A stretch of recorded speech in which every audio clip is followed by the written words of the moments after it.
Hello and welcome back to Jacob's Toys 5-minute figure reviews. Please do like, share, subscribe, all of those things. All support to the channel is very much appreciated. Look at this, it's X-Men the Animated Series, or X-Men 97 as they are rebranding this new series, and we have finally got figures of them, courtesy of Marvel Legends. This of course is Storm, so let's open it up and take a look at her out of the box. Now her look is slightly different to how it was depicted in the 90s TV show. Obviously she's gone for a bit more of a mohawk in this new series, but we are yet to see how she looks. Let's have a look at the actual figure, get her out of that plastic. The hands have fallen out. Now as you can see, she doesn't really come with any accessories, and these are all retro carded figures, so there's no Build-A-Figure piece either. Now the Storm costume is pretty iconic, the whole white suit and the kind of capey things on her sleeve.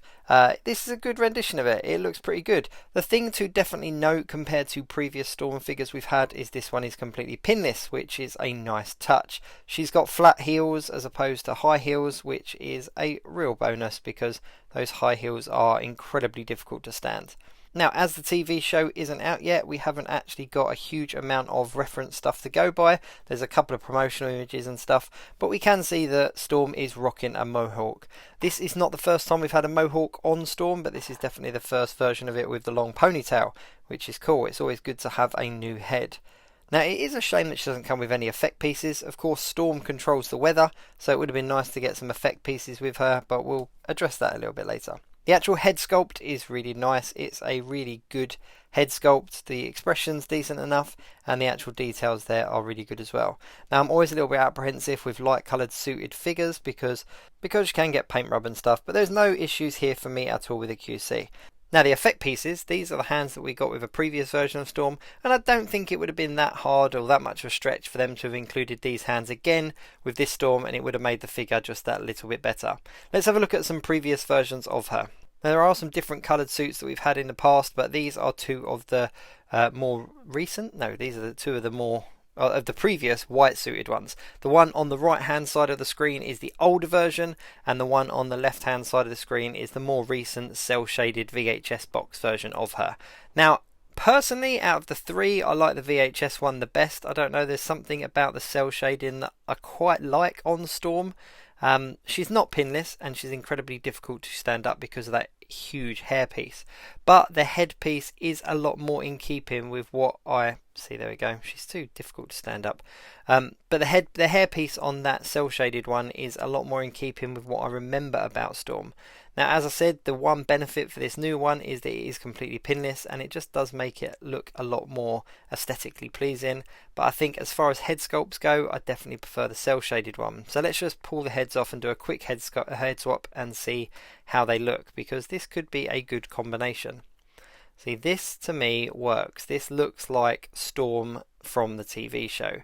Now her suit isn't as white as the cel shaded one, and I think that's probably one of the reasons why I prefer the cel shaded one, just because the white really is so brilliantly white on her.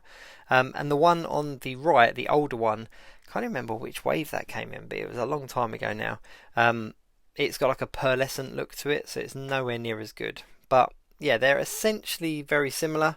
I think the top half of her arms are slightly different.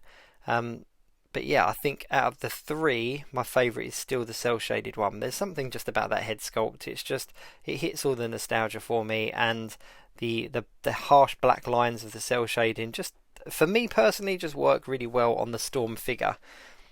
As I said, this new one, X-Men 97 didn't come with any effect pieces, but if you do have any of the previous ones, then you can easily swap the hands out.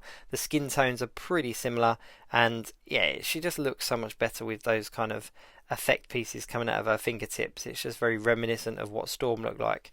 We have blue ones as well with Storm figures in the past, so there are the blue one options as well, but I just think the yellow ones work better. They just look better and more aesthetically pleasing with the costume.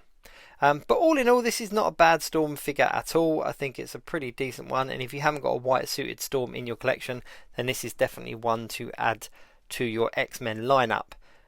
I'm just not sold on the haircut yet. Obviously, I've not seen the show yet. None of us have seen the show. It's not out yet. Maybe when the show comes out, this will be my favoured hairstyle of hers. But right now, the cel shaded one is definitely going to be my favourite. They're always falling over. Got to make sure you get them right. But there we go. There we go. It's all good. It's all good. It's a good figure. It's definitely a good figure. Do check out my channel. I'm looking at all the X-Men 97 figures individually on the 5-minute figure reviews, and of course do like, share, subscribe and all of those things. But yeah, X-Men 97 Storm, not a bad figure at all. Thanks so much for watching. I'll see you soon.